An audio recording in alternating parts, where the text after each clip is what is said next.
High, happy Holi সবাইকে। আজকে বাসন্তী পোলাও বানিয়ে ফেলা যাক। দেখো, এই চালগুলোকে হলুদ লাগছে তো। আমরা কিন্তু কোনো কেমিক্যাল রং ছাড়াই একটুখানি চালগুলো ভালো করে ধুয়ে গোবিন্দভোগ চালগুলোর সঙ্গে একটুখানি মিশিয়ে দিয়েছি হলুদের গুঁড়ো দিয়ে বেশ খানিকক্ষণ রাখার পরেই চালগুলো কেমন হলুদ হয়ে উঠেছে। আচ্ছা, এরপর ওই দেখো মশলাগুলো যেগুলো দেখালাম, সেই মশলাগুলো ভালো করে তেলে ফোড়ন দিয়ে একটুখানি ভালো করে ভেজে নিতে হবে এই চালগুলোকে। তারপরে হালকা গরম জলে এইখানে দিয়ে দিতে হবে।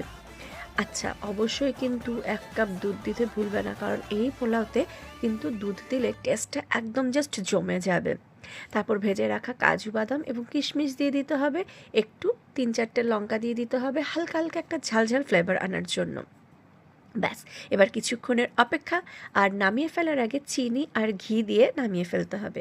আর গরম গরম খাসির মাংস বা মুরগির মাংসের সাথে এই পোলাও দোলের দিন কেমন জমলো। আমার চ্যানেলটা কিন্তু লাইক আর সাবস্ক্রাইব করে দিও। বাই।